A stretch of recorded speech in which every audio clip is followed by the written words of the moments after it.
May I now request the Chief of Army Staff to kindly address the parade.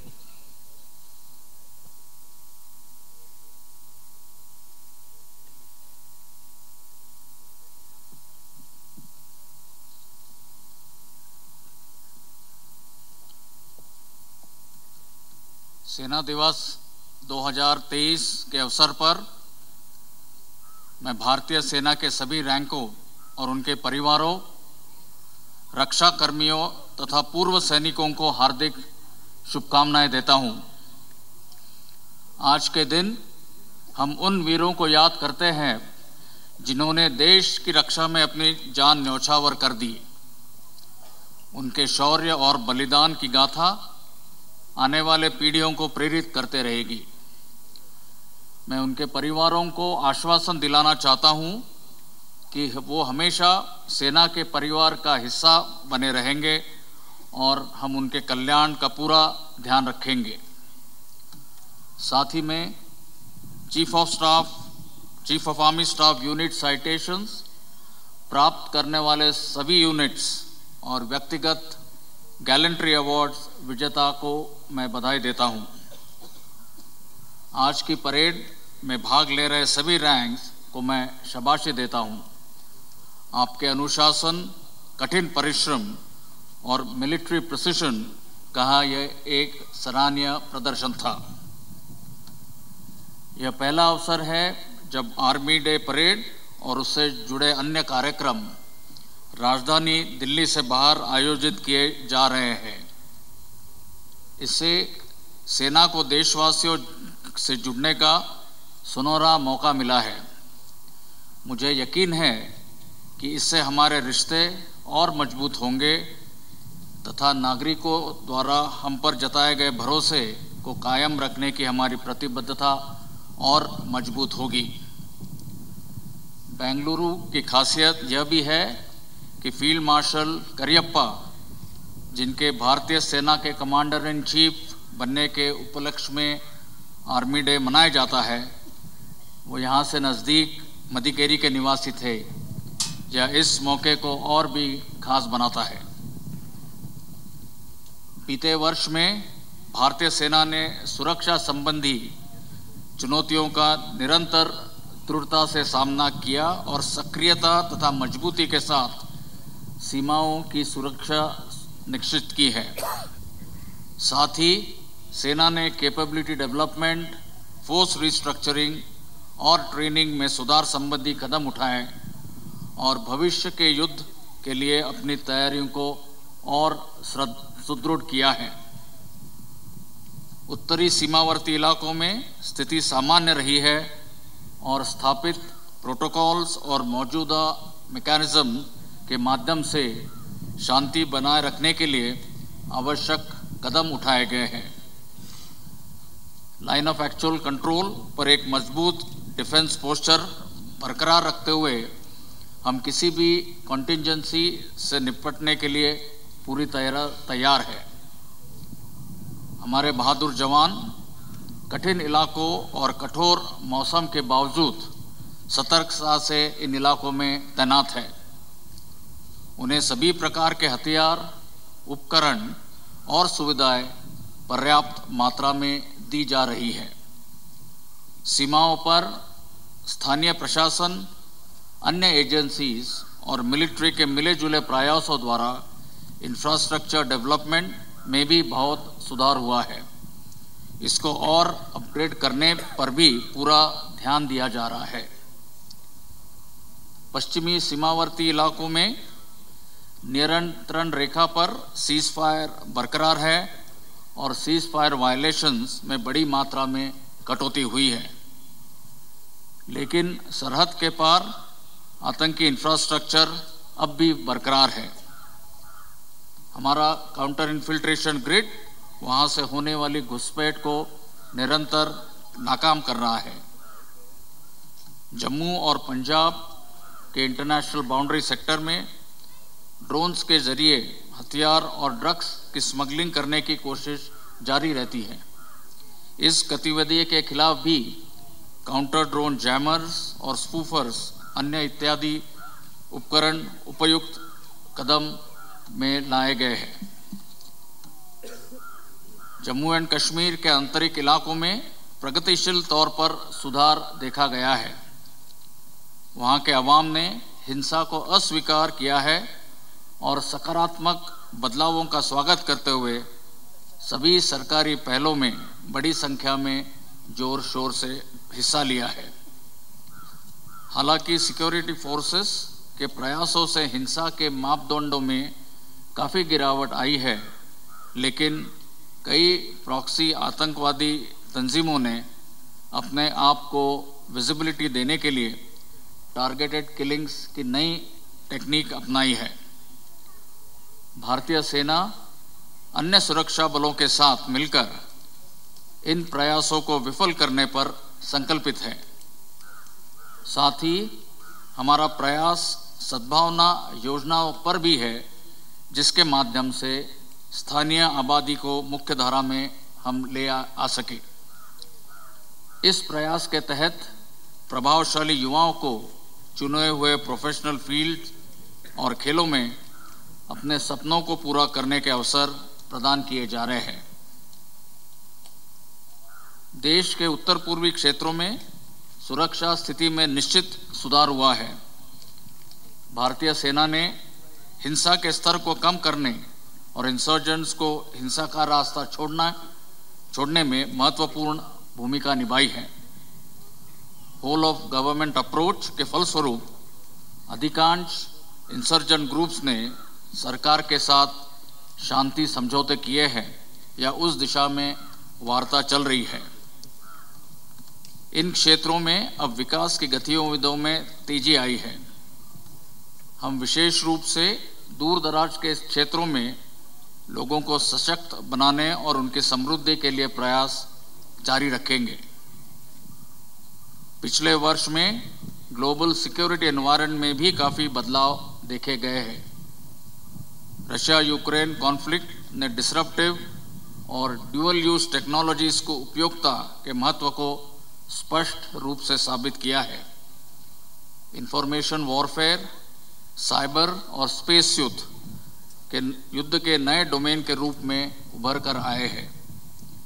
Grey zone warfare ने भी यह सिद्ध किया है कि भविष्य के युद्ध या कॉन्फ्लिक्ट में काइनेटिक के अलावा नॉन काइनेटिक वॉरफेयर का भी उतना ही महत्व होगा।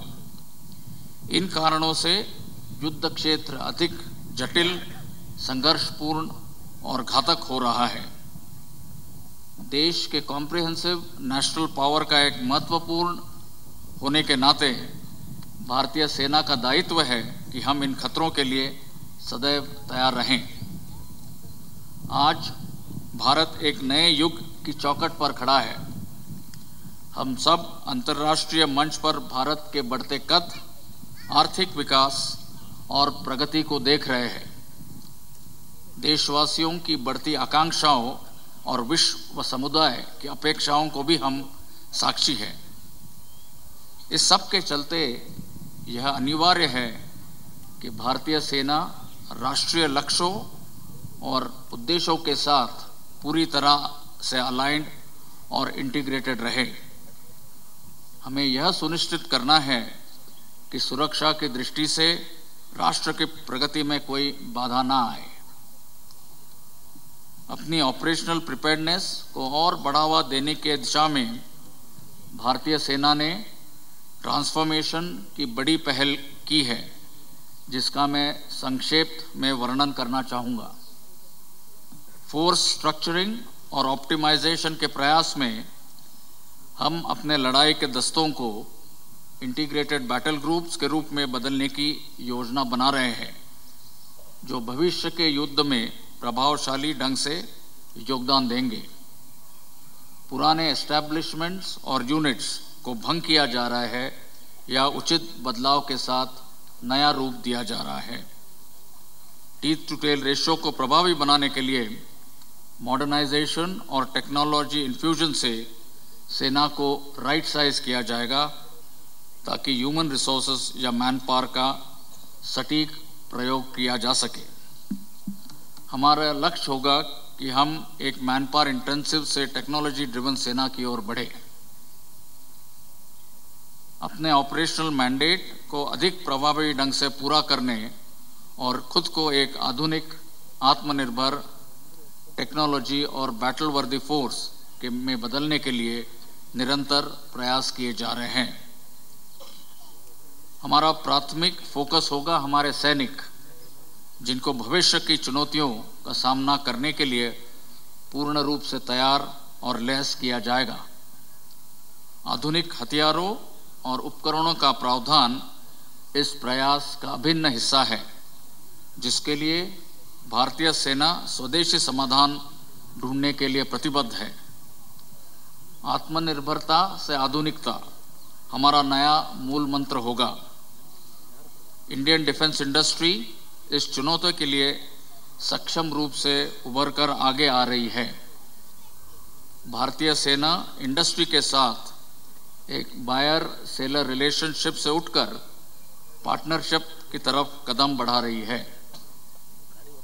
इस रिश्ते को और मजबूत करने के लिए कई इनिशिएटिव्स लिए गए हैं, जिसमें हैंड होल्डिंग शामिल है। हमें मेड इन इंडिया हथियारों और उपकरणों की मजबूती और संचालन क्षमता पर पूरा भरोसा है।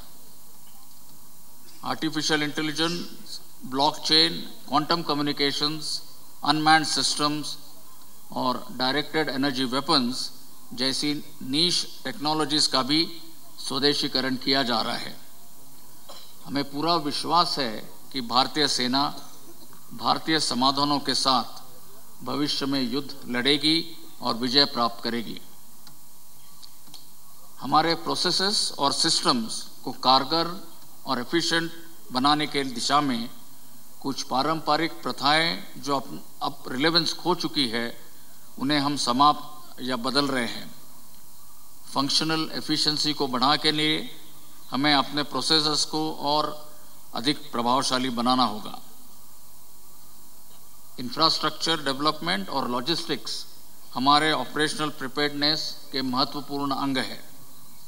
पीएम गतिशक्ति इनिशिएटिव के परिणाम स्वरूप भारतीय सेना की बुनियादी सुविधाओं की आवश्यकताओं को नेशनल लॉजिस्टिक्स पॉलिसी के साथ जोड़ा और समन्वित किया जाएगा। राष्ट्र निर्माण और तेजी से उभरते भारत की आकांक्षाओं को पूरा करने के लिए भारतीय सेना अन्य एजेंसीज और विभागों के साथ मिलकर काम करने के लिए पूरी तरह प्रतिबद्ध है। ह्यूमन रिसोर्स डेवलपमेंट में अग्निपथ स्कीम के आने से एक ऐतिहासिक और प्रगतिशील कदम उठाया गया है। हमने रिक्रूटमेंट प्रोसेस को पूरी तरह से ऑटोमेटेड किया है। रिक्रूटमेंट के दौरान देश भर के युवाओं से इस स्कीम के लिए बहुत अच्छा प्रतिसाद मिला है। पुरुष अग्निवीर के पहले बैच की ट्रेनिंग अब शुरू हो चुकी है। ट्रेनिंग को अधिक प्रभावी बनाने के लिए हम सिमुलेटर्स और मॉडर्न ट्रेनिंग एड्स का इस्तेमाल कर रहे हैं। अग्निवीरों का आगे चयन करने के लिए एक मजबूत, पारदर्शी और ऑटोमेटेड प्रक्रिया विकसित की गई है। महिला अग्निवीरों की ट्रेनिंग इस साल मार्च में शुरू होगी। 4 वर्ष की सेवा के बाद अग्निवीर उपयुक्त skills, values, character, educational qualifications और फाइनेंशियल सपोर्ट के साथ सशक्त होंगे, जो समाज में उनकी क्षमता को बढ़ाएगा और उन्हें अच्छे नागरिक के रूप में योगदान करने में सक्षम बनाएगा। नारी शक्ति की पहल के अनुस्वरूप भारतीय सेना महिलाओं को सशक्त बनाने के अपने प्रयासों को जारी रखेगी। इस दिशा में कुछ महत्वपूर्ण कदम उठाए गए हैं, जिसमें छात्राओं के लिए फीडर इंस्टीट्यूशंस को खोलना, महिला अधिकारियों को परमानेंट कमीशन और डिप्लॉयमेंट और प्रोफेशनल एवेन्यूज के अवसर बढ़ाना शामिल है। आज हमारी महिला अधिकारी और सैनिक सभी ऑपरेशनल थिएटर्स में गर्व और आत्मविश्वास से सेवा कर रही है, जिसमें सियाचिन ग्लेशियर भी शामिल है। भारतीय सेना अन्य 2 सर्विसेज के साथ बेहतर जॉइंटनेस और इंटीग्रेशन हासिल करने के लिए पूरी तरह न केवल प्रतिबद्ध है बल्कि हमेशा आगे रहेगी। इंटरनेशनल डिफेंस कोऑपरेशन में भी भारतीय सेना एक विशेष रोल निभा रही है। इसमें शामिल है हमारे ट्रेनिंग इंस्टीट्यूट्स, जहां मित्र देशों के अधिकारी और जवानों ने तकरीबन 3000 से ज़्यादा वैकेंसीज तथा सालाना जॉइंट ट्रेनिंग एक्सरसाइज का फ़ायदा उठाया है। इसके अलावा हमारी 11 इंडियन मिलिट्री ट्रेनिंग टीम्स सहयोगी देशों के साथ हमारे संबंधों को और मजबूती दे रही है। आज हमारे तकरीबन 5800 से भी अधिक यूएन की पीस कीपर्स 8 मिशंस में तैनात हैं। भारतीय सेना अपने सैनिकों, उनके परिवारों, वेटरन्स और वीर नारियों के प्रति अपनी जिम्मेदारी पूरी तरह निभाएगी। वेलफेयर मेजर्स को बढ़ाने के लिए लगातार प्रयास किए जा रहे हैं।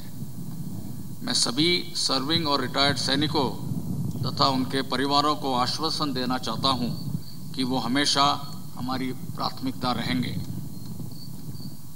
अंत में भारतीय सेना और वायुसेना के अथक और बहुमूल्य प्रयासों और योगदान का मैं धन्यवाद करना चाहता हूं, जिन्होंने हमारे ऑपरेशंस और अन्य गतिविधियों में हमेशा हमारा समर्थन किया है।